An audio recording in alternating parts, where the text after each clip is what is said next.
Olá, você que nos visita, sejam bem-vindos, todos vocês. Nós queremos meditar hoje a palavra de Deus. Nós citamos esse texto no domingo passado e quem prestou bastante atenção, eu citei 3 textos e um dos textos que citei foi o texto que nós vamos meditar hoje, tendo em vista que no domingo passado não houve tempo para que a gente fosse até ele. A gente necessitaria de mais um tempo como hoje para poder trabalhar no domingo passado. E hoje eu quero então meditar com você nesse texto do livro de Ezequiel, capítulo 37. Se você estiver com Bíblia, você pode acompanhar, se não, nós temos na projeção aí, você pode acompanhar com a gente. Ezequiel, capítulo 37, a partir do versículo 1 até o versículo 14. Um texto muito conhecido de todos nós, um texto bastante trabalhado por diversas vezes.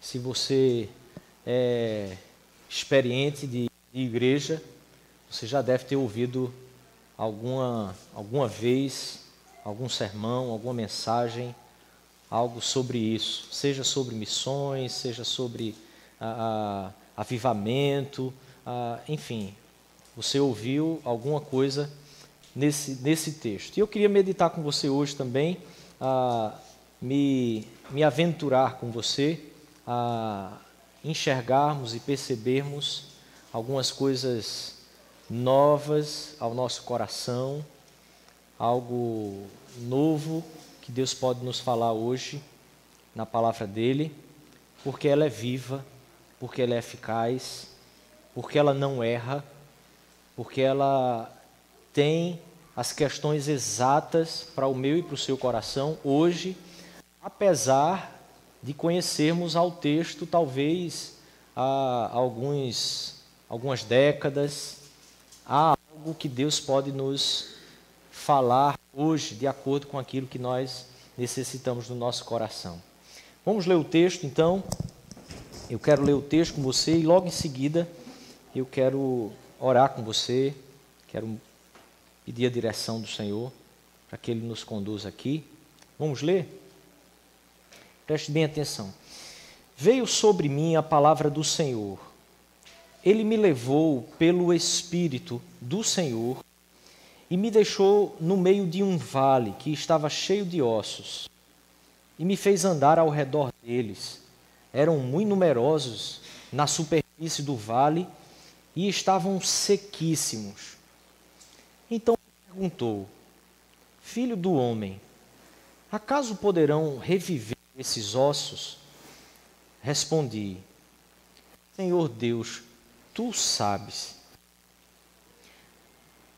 Disse-me ele, profetiza a esses ossos e diz-lhes: ossos secos, ouvi a palavra do Senhor. Assim diz o Senhor Deus a esses ossos: eis que farei entrar o Espírito em vós e vivereis. Porei tendões sobre vós, farei crescer carne sobre vós estenderei pele e porei em vós o Espírito e vivereis. E sabereis que eu sou o Senhor. Então profetizei, segundo me fora ordenado. Enquanto eu profetizava, houve um ruído, um barulho de ossos que batiam contra ossos e se ajuntavam, cada osso ao seu osso. Olhei e eis que havia tendões sobre eles, e cresceram as carnes, e se estendeu a pele sobre eles, mas não havia neles o Espírito. Então ele me disse: profetiza ao Espírito, profetiza ao Filho do Homem e diz-lhe: assim diz o Senhor Deus: vem dos 4 ventos, ó Espírito, e sopra sobre estes mortos, para que vivam. Profetizei como ele me ordenara, e o Espírito entrou neles. E viveram e se puseram em pé, um exército sobremodo numeroso. Então me disse: filho do homem, estes ossos são toda a casa de Israel. Eis que dizem: os nossos ossos se secaram e pereceu a nossa esperança. Estamos de todo exterminados. Portanto, profetiza e diz-lhes: assim diz o Senhor Deus: eis que abrirei a vossa sepultura e vos farei sair dela, ó povo meu, e vos trarei à terra de Israel. Sabereis que eu sou o Senhor, quando eu abrir a vossa sepultura e vos fizer sair dela, ó povo meu. Porei em vós o meu espírito, e vivereis, e vos estabelecerei na vossa própria terra. Então sabereis que eu, o Senhor, disse isto e o fiz, diz o Senhor. Feche os seus olhos, vamos orar.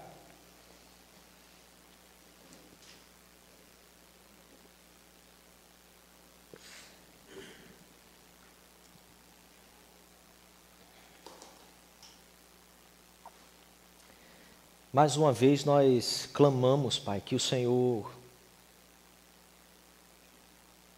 abra o nosso coração, nossa mente, nosso entendimento, que o Teu Espírito gere vida em nosso espírito.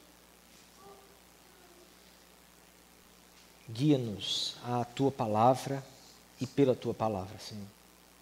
Em nome de Jesus. Amém, Senhor. Eu queria começar a meditar com você na ordem inversa do texto.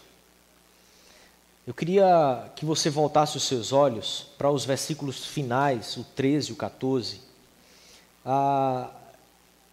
O profeta Ezequiel é conduzido pelo Senhor a nos mostrar, a falar ao povo de Israel que o Espírito de Deus abriria a sepultura deles, porque eles estavam, como quem diz, estamos mortos. Pense aqui com os meus botões. O povo de Israel não estava morto. Embora houvesse uma história inteira onde, no momento, eles estão agora sendo cativos e estão sendo aprisionados por um outro povo. Esse povo não estava morto literalmente. Então, a palavra do profeta aqui, a mensagem que Deus está trazendo através do profeta, é apenas uma metáfora, uma linguagem para que nós e o povo de Deus pudesse entender que a maneira como eles estavam vivendo que era uma vida de mortos, se contraditoriamente ou paradoxalmente nós possamos afirmar uma vida de mortos. Eu queria que você pensasse comigo que, dentro de uma perspectiva bíblica, quando o Senhor está falando através de Ezequiel sobre essa metáfora aqui, ele traz essa figura para Ezequiel anunciar ao povo. Está aqui em jogo toda uma vida revelacional, toda uma história da revelação de Deus com o povo de Deus. O capítulo 36 termina o Senhor dizendo exatamente que porá sobre o seu povo o seu espírito, que dará sobre o seu povo um coração de carne e que tirará do povo dele o coração de pedra que que aquele povo havia construído e feito a manutenção por toda a história. Então pensa aqui comigo. Deus está falando que aquelas pessoas que receberam a palavra dele, que receberam a revelação dele, eram as pessoas que, à medida em que caminharam, tendo acesso à própria revelação de Deus, à palavra de Deus, eram pessoas que, à medida em que caminhavam com um coração extremamente embrutecido, endurecido. E a ideia desse coração embrutecido é a incredulidade desse povo.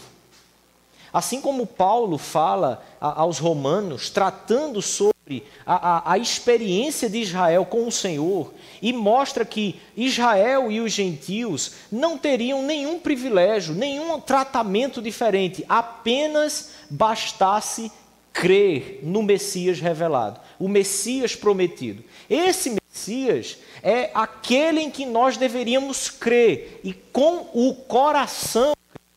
Capítulo 36, Ezequiel nos revela que toda a ação de Deus que está sendo realizada em relação ao povo dele é uma ação para punir, ou melhor dizendo, corrigir a idolatria do coração deles. Em outras palavras, um coração que não crê em Jesus da maneira como a Bíblia realmente revela, como a Bíblia nos chama a crer e nos envolvermos com todo o nosso ser em Jesus Cristo, um coração que não crê, um coração que caminha com o Senhor Jesus, mas, melhor dizendo, uma pessoa que caminha com o Senhor Jesus, da maneira como vimos aqui no domingo passado, como se a nossa caminhada com Jesus fosse uma caminhada meramente intelectual, uma caminhada meramente racional, onde nós compreendemos alguns conceitos, algumas doutrinas, alguns princípios e verdades, e aí então nós dizemos, não, a gente assina embaixo, é isso aí que a gente acredita. Quando nós caminhamos com o Senhor dessa forma, é exatamente o que o profeta Ezequiel está trazendo para nós. São pessoas que começam a se relacionar com a própria revelação, como o povo de Israel se relacionou, mas caminham a partir da idolatria dos próprios corações. O que isso quer dizer? O que quer dizer é que nós podemos ter o chamado de Deus, podemos ouvir o Espírito de Deus nos chamar a se entregar a Jesus, a caminhar com Jesus. Podemos ouvir a revelação de Deus sendo trazida ao nosso profundo do nosso ser. Porém, nós podemos colocar os ídolos do nosso coração, ainda assim, em primeiro lugar. E usarmos as palavras de Deus para atender aos desejos e aos ídolos do nosso próprio coração. E como vimos no domingo anterior ao domingo passado, toda idolatria, ela vem para atender ao maior ídolo de todo ser humano, que é o próprio coração.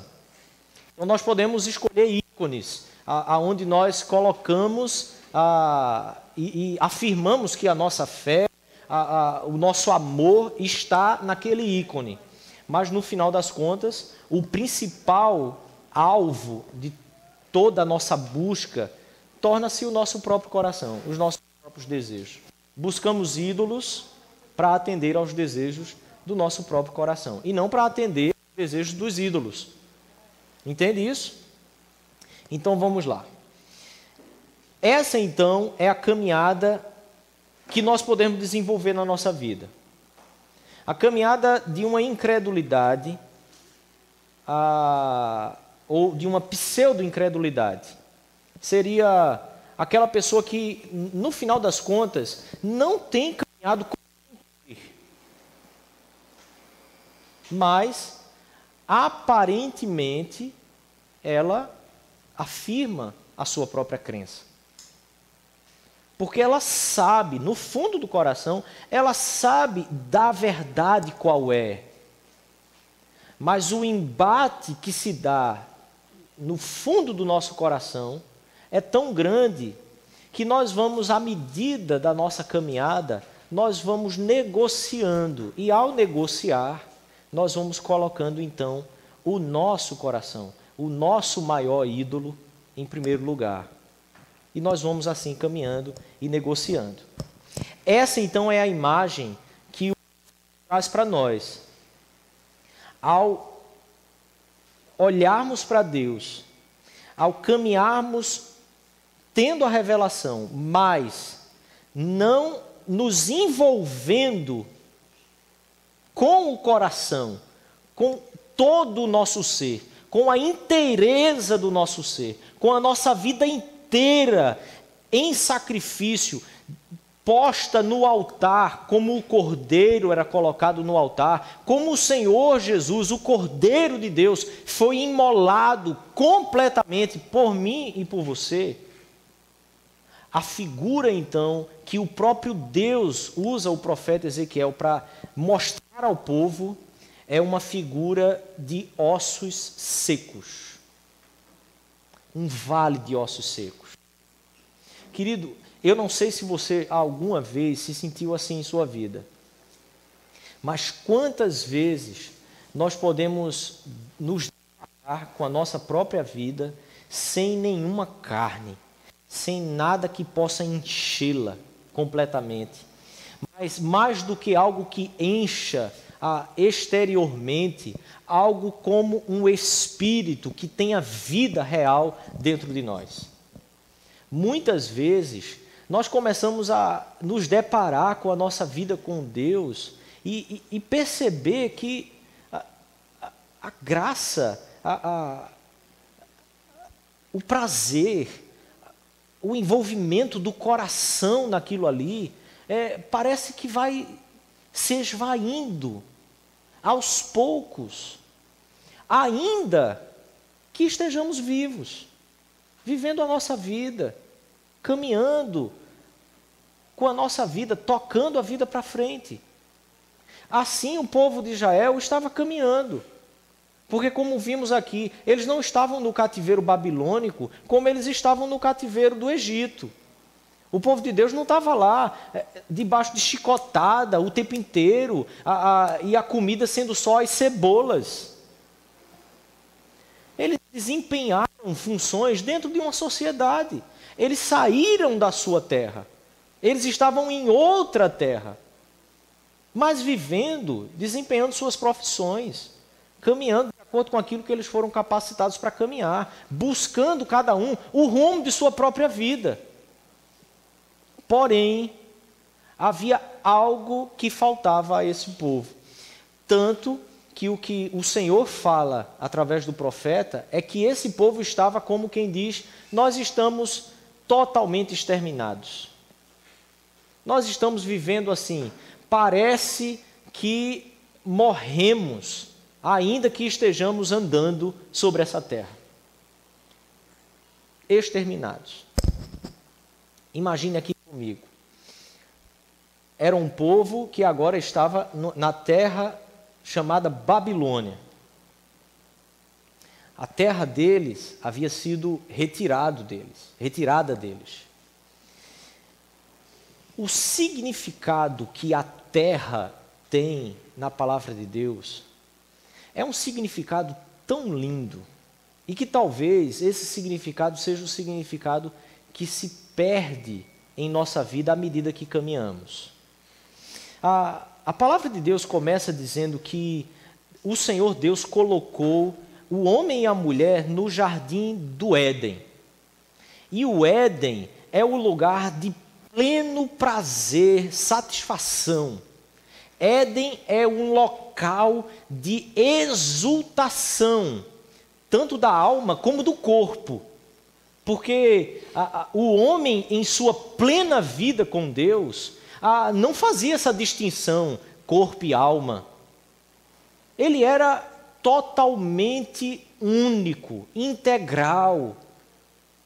Não havia o que era a alma e o que era o corpo, porque a eternidade estava ali no homem. O corpo eterno. A morte entrou ao mundo depois do pecado. E logo depois do pecado, o homem é retirado de onde? Da terra de pleno, total, profundo prazer, tanto para o seu corpo como para a sua alma. É retirado dessa terra. As promessas de Deus começam a ser dadas ao povo dele, dizendo que Deus dará a esse povo uma terra que mana leite e mel. Expressão usada também pelo judeu para mostrar ou para revelar, apontar para um lugar aonde a plenitude da realização da vida ali está e se encontra.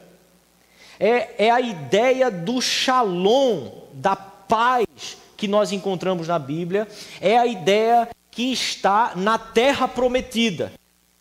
A terra prometida que em Hebreus nós vemos o apóstolo nos dizer que Abraão recebeu essa promessa e contemplou essa terra. Mas que não era essa terra aqui. Era a nova Jerusalém celestial.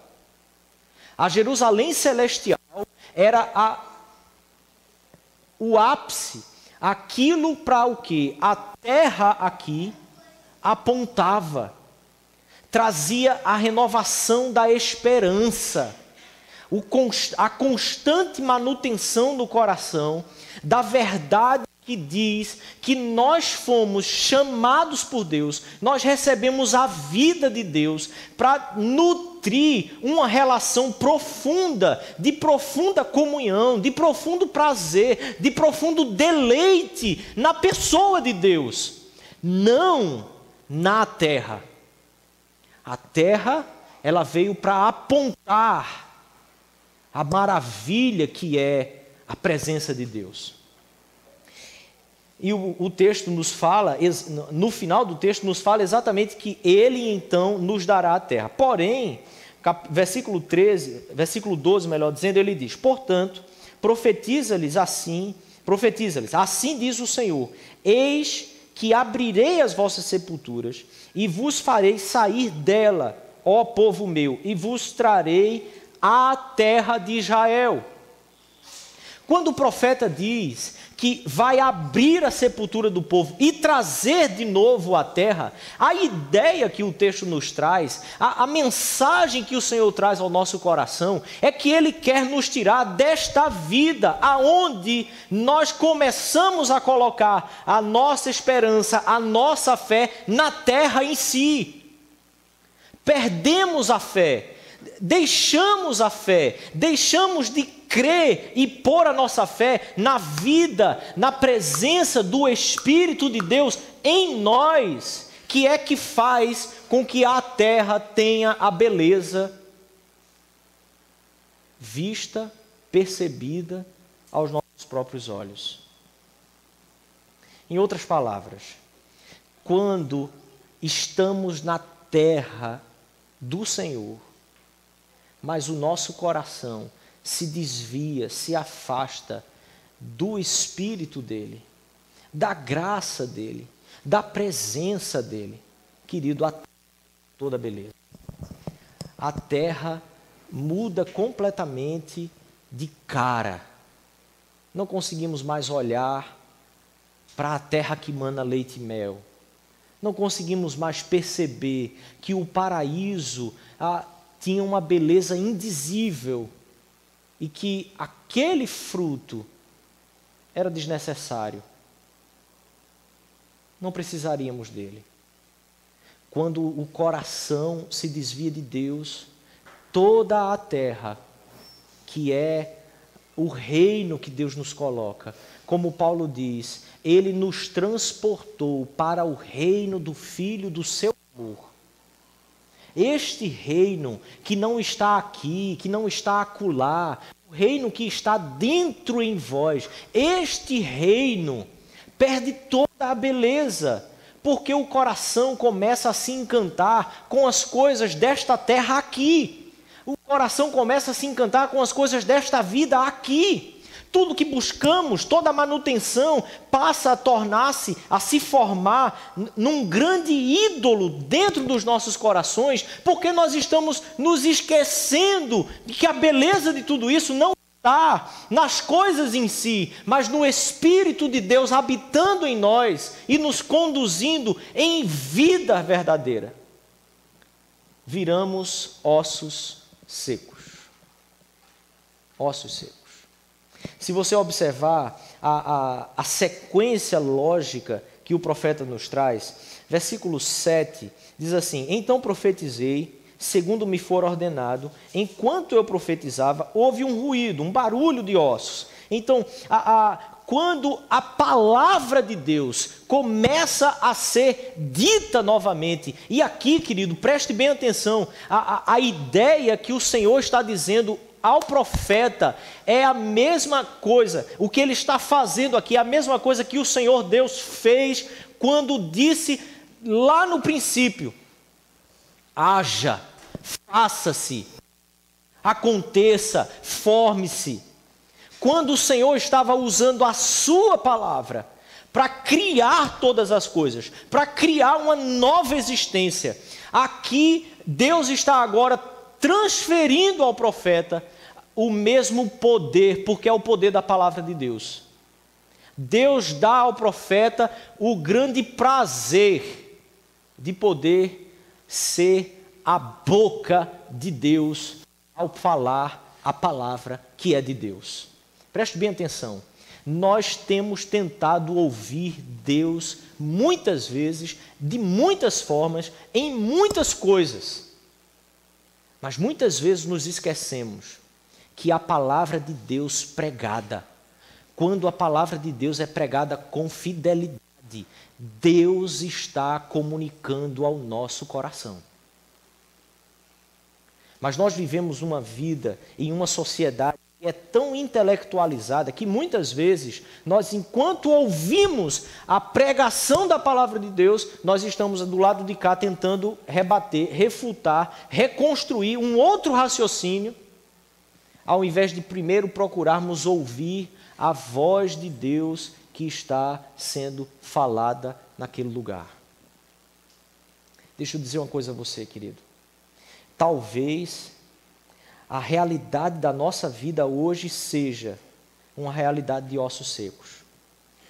E eu quero dizer a você, a realidade de ossos secos não é uma realidade que talvez aos nossos olhos humanos possa parecer assim, uma calamidade. Como se nós estivéssemos assim, morrendo de fome, uma grande tragédia tomando conta de nós. Não, não é isso. Porque Deus conduziu o profeta, pelo Espírito dele, a enxergar toda essa cena. Mas essa cena não estava acontecendo com o povo lá na Babilônia. Deus está usando essa cena para mostrar a realidade espiritual do seu povo. Aí sim, essa realidade espiritual de sequidão, de morte, ela muitas vezes passa camuflada, desapercebida aos nossos olhos, à nossa mente, ao nosso raciocínio. Nós começamos a viver de tal forma que os nossos olhos vão ficando embotados, não conseguem mais perceber a profunda realidade espiritual que existe no nosso ser. A única coisa que pode abrir os nossos olhos é a palavra de Deus. A palavra de Deus pregada, revelada, escrita. Ela pode abrir os nossos olhos e revelar o quanto eu e você precisamos talvez de que essa palavra comece a mexer a nossa vida e retirarmos de onde nós estamos. Estava lá, os ossos estavam no vale, estava todo mundo tranquilo, todo quietinho, não estavam em agonia, estavam mortos, secos. Há um aspecto da morte que é interessante, e muitas vezes as pessoas estão preferindo isso. É que depois de morto, o corpo está lá. Não tem mais dor, mais agonia. vai secando, a terra come, pronto. Querido, deixa eu dizer a você, que se a palavra de Deus for ouvida, crida, abraçada, ela começa a nos mover do lugar onde nós estamos. Ela vai mexer com você, de alguma forma. Diante da palavra de Deus, nós só temos a opção de crer ou de desobedecer.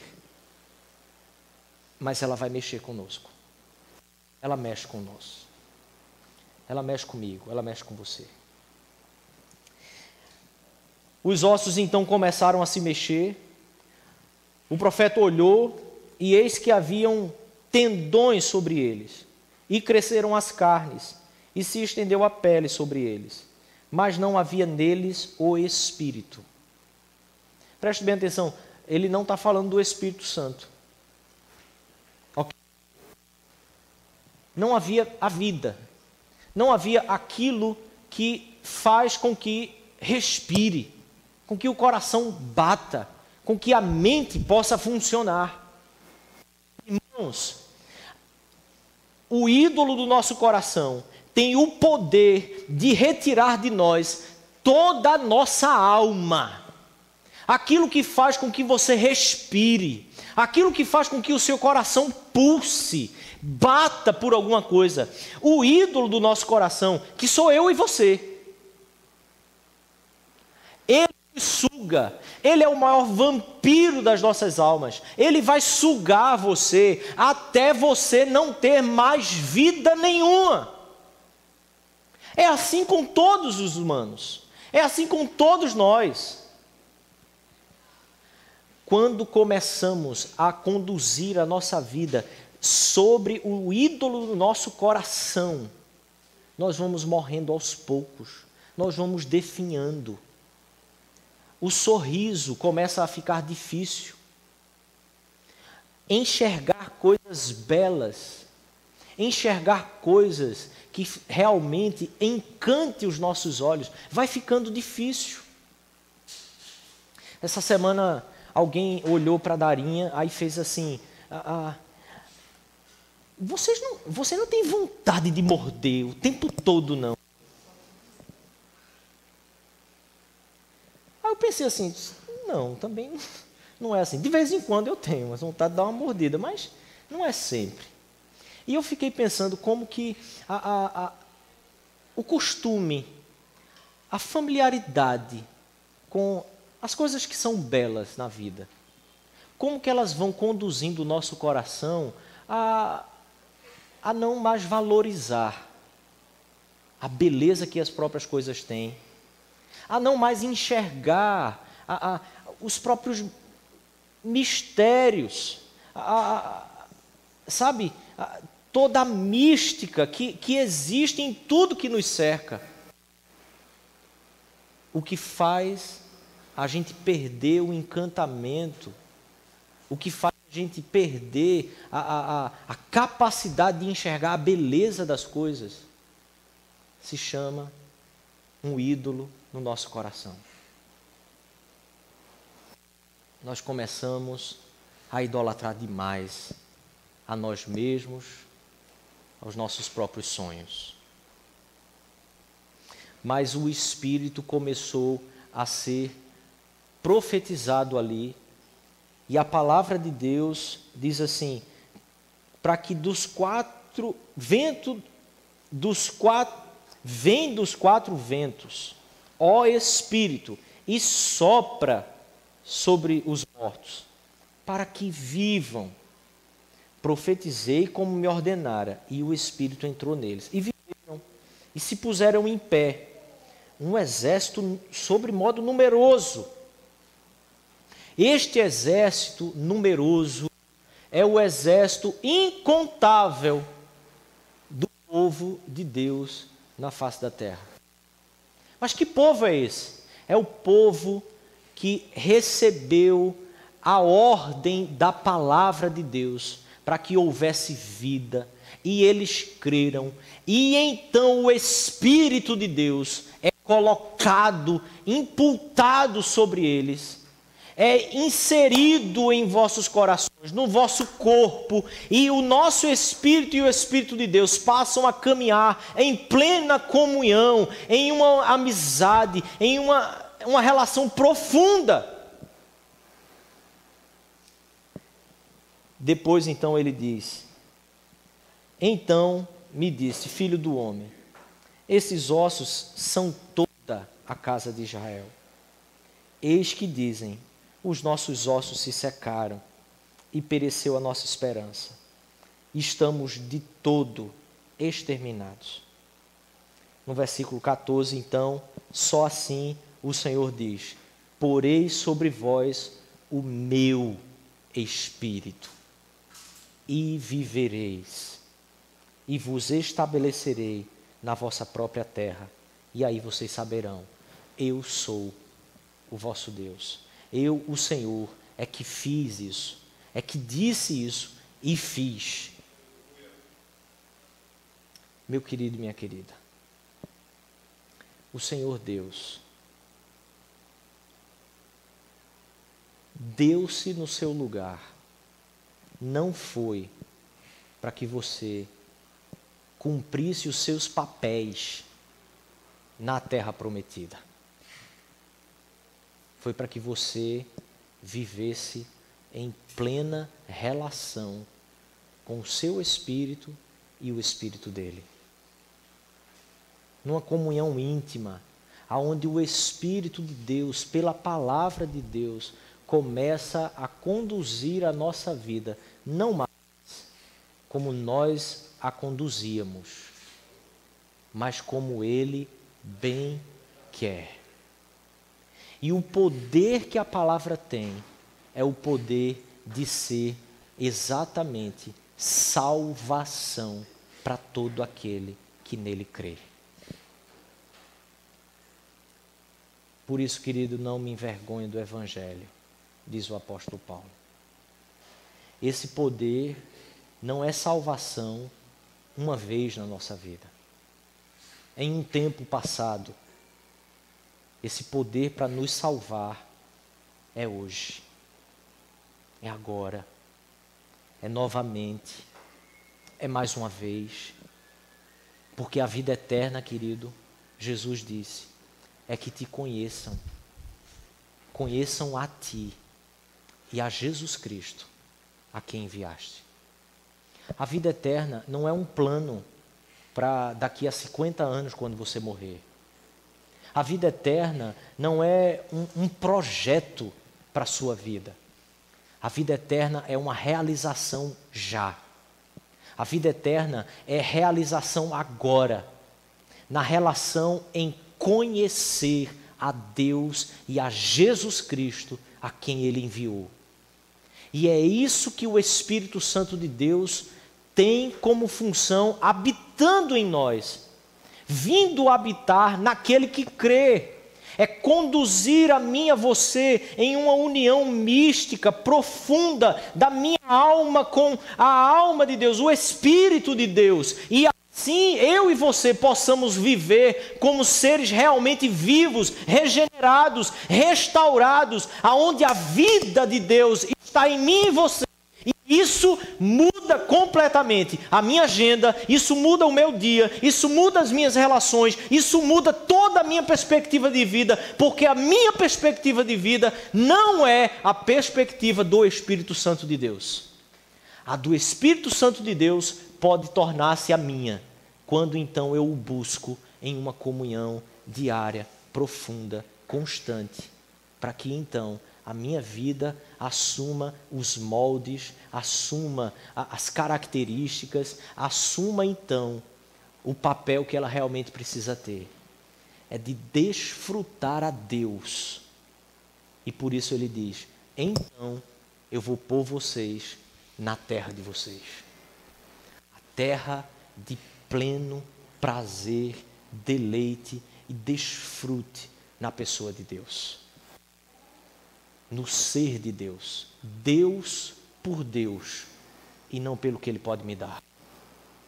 a beleza de estar com Ele, em oração, na palavra, na meditação, no jejum. E aí, querido, todas essas coisas, elas não passam a ser alguns princípios que nós, de maneira pesada, temos que cumprir. Elas passam a ser meios aonde o meu corpo, a minha alma, encontram pleno deleite. E o salmista diz: a minha alma tem sede de ti, o meu corpo te almeja, como uma terra árida, exausta. Assim sou eu para com o Senhor. A minha oração, querido, é que hoje o seu coração volte a ter vida, pulsando, desejando a alma, o Espírito de Deus, a presença de Deus, porque o Evangelho nos convidou, nos trouxe para essa relação. E todas as coisas vão sendo transformadas. A minha vida com Deus é mudado, a minha vida com o próximo vai ser transformado, e aí não há como não falar do que o coração está cheio. A adoração passa a ser constante, a comunhão passa a ser constante, o evangelismo passa a ser constante, porque nasce de um coração que simplesmente conhece Deus. Vamos fechar os olhos? Talvez você precise hoje pedir perdão ao Senhor. Talvez você precise hoje decidir em seu coração não mais permanecer no vale dos ossos secos, porque você tem a palavra de Deus, que já foi dita, anunciada, profetizada ao seu coração. Você pode orar, porque você tem o Espírito de Deus, e pedir: Deus, sopra vida de novo em meu coração.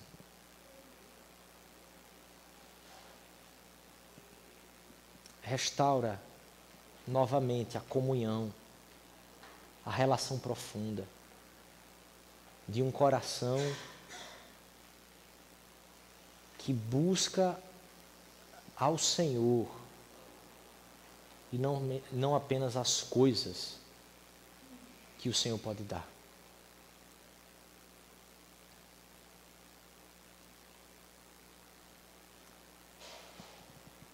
Senhor, essa é a nossa oração, Pai. Oração pela Tua igreja. Essa é a minha oração por minha vida, pela vida dos meus irmãos aqui. Que os benefícios da Tua salvação, Senhor, sejam experimentados na união profunda da nossa alma com o Teu Espírito. E que essa união seja buscada por nós, dia após dia. Traz, Senhor, ao nosso coração o desejo de Te conhecer e a Jesus Cristo, a quem Tu enviaste.